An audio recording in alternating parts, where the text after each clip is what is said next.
Assalamualaikum warahmatullahi wabarakatuh. Bismillahirrahmanirrahim. Alhamdulillahirrabbilalamin. Wabillahi nasta'in ala umuri dunya waddin. Wassalatu wassalamu ala asyrafil anbiya wal mursalin sayyidina wa maulana Muhammadin. Siswa-siswi kelas 11 Madrasah Aliyah, pada video ini kita akan melanjutkan pembelajaran Kitabul Hudud. Dan sekarang kita memasuki faslun waqut ta'utoriki. Silakan dibuka kitabnya halaman 215 dan langsung akan saya bacakan. Bismillahirrahmanirrahim. Faslun waqut ta'utoriki, dan orang-orang yang membegal jalan atau memotong jalan itu ala arba'ati aksamin, ada 4 macam. Ingkotalu, jika mereka membunuh, walam ya'khudul mala, dan mereka tidak mengambil harta, kutilu, maka mereka dibunuh. Fa in qatalu, maka jika mereka membunuh, wa akhadul mala, dan juga mengambil harta, kutilu, maka mereka dibunuh. Wa sulibu, dan mereka disalib.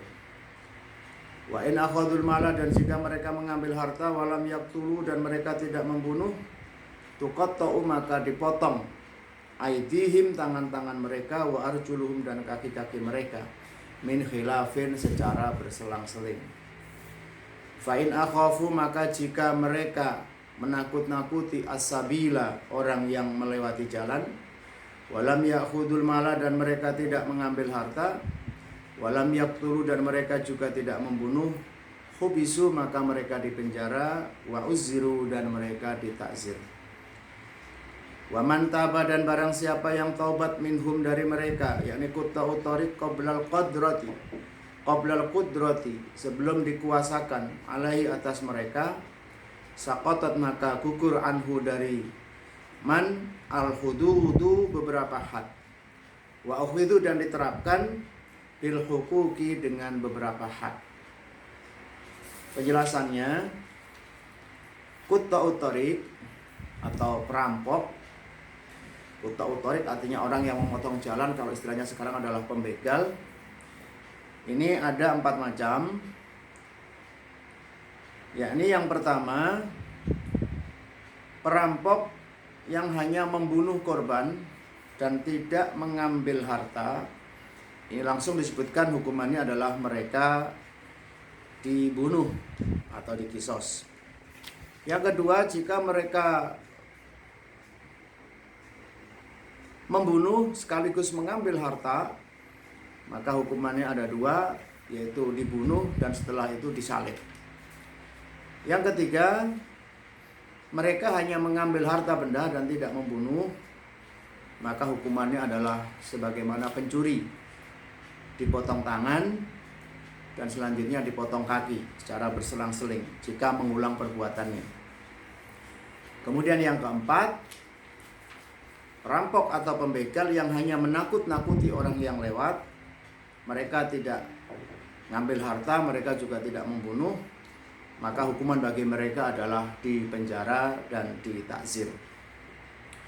Sedangkan jika di antara mereka 4 jenis perampok atau pembegal ini, mereka bertaubat sebelum mereka tertangkap, mereka menyerahkan diri misalkan, maka hukuman-hukuman yang tadi disebutkan menjadi gugur, akan tetapi tetap mereka dikenakan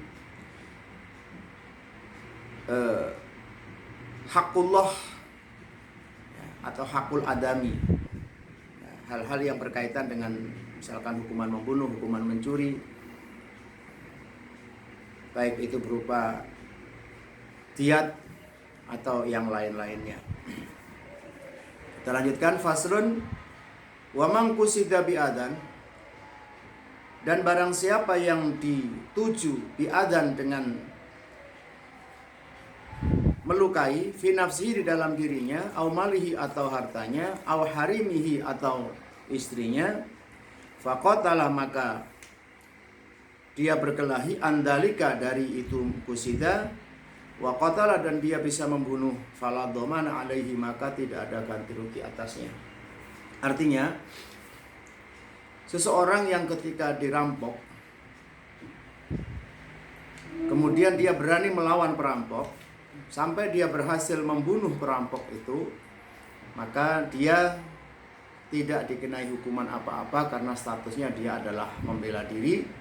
Sebagaimana hadis di bawah disebutkan, man qutila duna malihi fahuwa syahidun, wa man qutila duna dinihi fahuwa syahidun, wa man qutila duna damihi fahuwa syahidun, wa man qutila duna ahlihi fahuwa syahidun. Barang siapa yang mati atau terbunuh karena membela harta, maka dia adalah mati syahid. Barang siapa yang terbunuh karena membela agama, maka dia mati syahid. Barang siapa yang terbunuh atau mati karena membela darahnya, nyawanya, maka dia mati syahid. Dan barang siapa yang meninggal atau mati karena membela keluarganya, maka dia mati syahid. Jadi orang yang berhasil mengalahkan perampok sampai perampoknya itu mati, maka orang ini tidak dikenakan hukuman, tidak dikenakan had, had membunuh atau had yang lainnya. Wa ala raqibid dabati, dan bagi orang yang menunggangi, menaiki tunggangan, domanuma, mengganti perkara, atlafathu, yang merusakkan terhadapnya, dabatuhu, yakni tunggangannya, man, raqib. Orang yang memiliki tunggangan semisal kuda, kemudian kuda ini di tengah jalan merusakkan fasilitas milik orang lain, maka si penunggang kuda atau si pemilik kuda ini harus mengganti apa yang telah dirusakkan kudanya. Kita lanjut pada fasal yang selanjutnya. Faslun wa yuqatalu, dan diperangi, ahlul baghi, ahli bughot. Bughot itu artinya pemberontak, orang yang memberontak terhadap pemerintahan yang sah. Bisalah satu syarat itu dengan 3 syarat.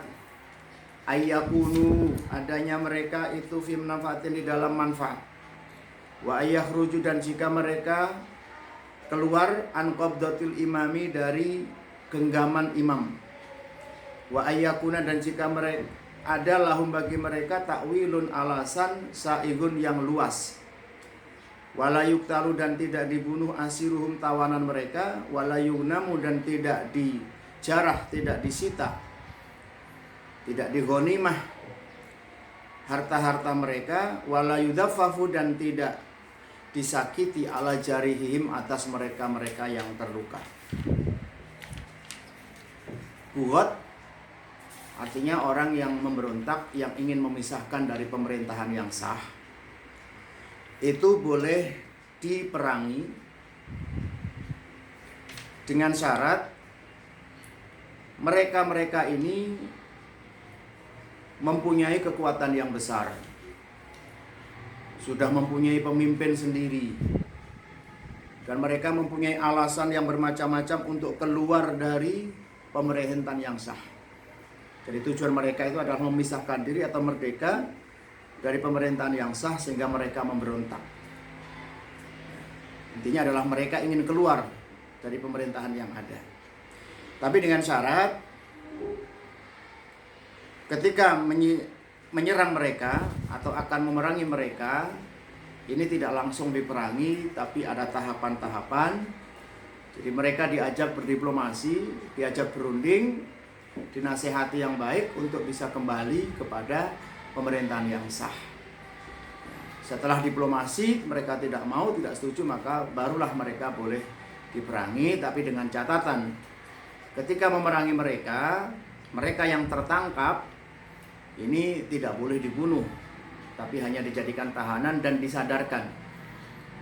Mereka yang terluka juga tidak boleh dibiarkan, tapi harus diobati.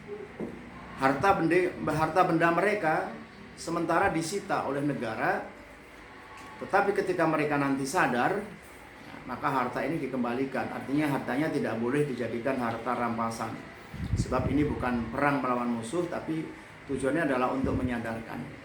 Bahkan keluarga mereka pun harus dilindungi, anak istri mereka dilindungi, ya. Seandainya mereka kalah, seandainya pemberontak ini ada yang mati, maka anak istrinya bukan dijadikan ghanimah. Jadi mereka tetap harus disadarkan. Baiklah, ini pembacaan singkat tentang perampok dan bughot yang materinya sudah ada di Google Classroom yang bisa kalian pelajari. Dan jangan lupa ada beberapa pertanyaan yang harus kalian isi, kalian kerjakan berkaitan dengan kitabul hudud, mulai dari kitab zina, qadzaf, minum khamr, mencuri, ya, merampok dan kuat ini. Mudah-mudahan video ini bermanfaat. Walafu minkum, wassalamualaikum warahmatullahi wabarakatuh.